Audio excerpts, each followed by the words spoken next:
Halo semuanya, perkenalkan nama saya Vivian Nur Azizah, absen 33 dari kelas 12 MIPA 4. Di sini saya akan menceritakan tentang Raden Ajeng Kartini. Selamat menyaksikan. A few moments later. Raden Ayu Adipati Kartini Joyo Adiningrat, atau yang biasa kita kenal dengan Raden Ajeng Kartini. Ia adalah seorang tokoh Jawa dan pahlawan nasional Indonesia. Raden Ajeng Kartini lahir pada 21 April 1879. Raden Ajeng Kartini berasal dari kalangan priai atau kelas bangsawan Jawa. Beliau merupakan putri dari Raden Mas Adipati Aryo Sosroningrat dan M.A. Ngasirah. Perkawinan Raden Mas Sosroningrat dengan M.A. Ngasirah dikaruniai 8 orang anak. Yang pertama ada Raden Mas Slamet, yang kedua ada Raden Mas Busono, yang ketiga ada Raden Mas Kartono, yang keempat ada Raden Ajeng Kartini, yang kelima ada Raden Ajeng Kardinah, yang keenam ada Raden Mas Mulyono, yang ketujuh ada Raden Ajeng Sumatri, dan yang kedelapan ada Raden Mas Suwito. Sampai usia 12 tahun, Kartini diperbolehkan bersekolah di Europe as Leisure School atau ELS. Di sini, Kartini belajar bahasa Belanda.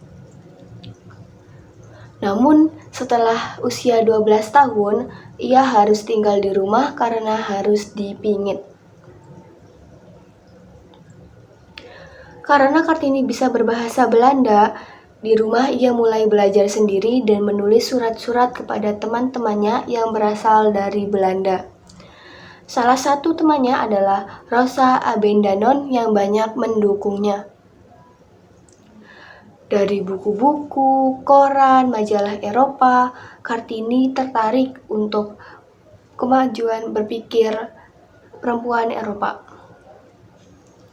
Timbul keinginannya untuk memajukan perempuan pribumi karena ia melihat bahwa perempuan pribumi berada pada status sosial yang rendah. Perhatiannya tidak hanya semata-mata soal emansipasi wanita, tetapi juga masalah sosial umum. Kartini melihat perjuangan wanita agar memperoleh kebebasan, otonomi, dan persamaan hukum sebagai bagian dari gerakan yang lebih luas.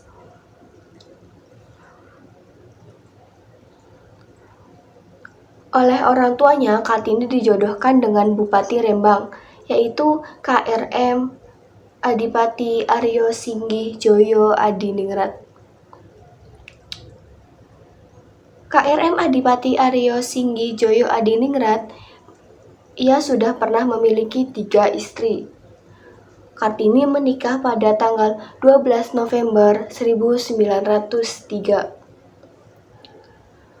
Kartini diberi kebebasan oleh suaminya dan didukung untuk mendirikan sekolah wanita. Anak satu-satunya yaitu Sosali Joyo Adiningrat lahir pada 13 September 1904. Beberapa hari kemudian, tepatnya pada tanggal 17 September 1904, Kartini meninggal dunia pada usia 25 tahun. Kartini dimakamkan di Desa Bulu, Kecamatan Bulu, Rembang. Berkat kegigihan Kartini, belakangan didirikan sekolah wanita oleh Yayasan Kartini di Semarang pada 1912. Dan kemudian di Surabaya Yogyakarta, Malang, Madiun, Cirebon, dan daerah lainnya. Nama sekolah tersebut adalah Sekolah Kartini. Setelah Kartini wafat, Jacques Abendanon mengumpulkan dan membukukan surat-surat yang pernah dikirimkan Raden Ajeng Kartini kepada teman-temannya yang ada di Eropa.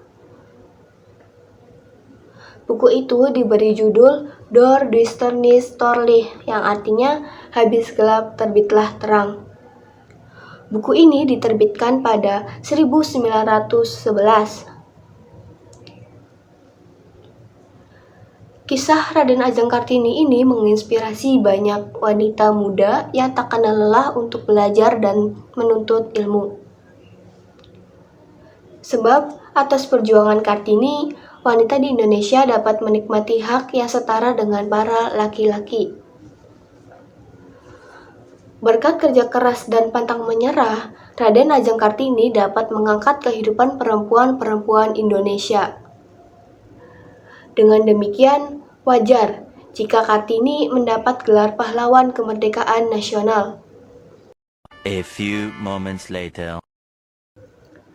Riwayatnya yang melegenda dapat menjadi inspirasi bagi perempuan Indonesia di masa modern. Terlebih kisah perjuangannya mengajarkan setiap orang untuk tetap percaya diri dan berpegang teguh pada prinsip.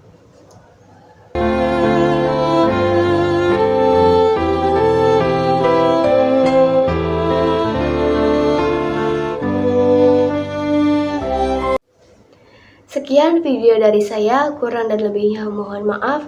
Wassalamualaikum warahmatullahi wabarakatuh. Terima kasih.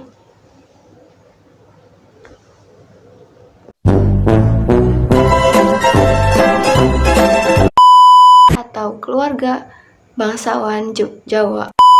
Oleh orang tuanya, Kartini bersekolah di 11 dan membukukan karya tidak semata-mata soal emansipasi wanita.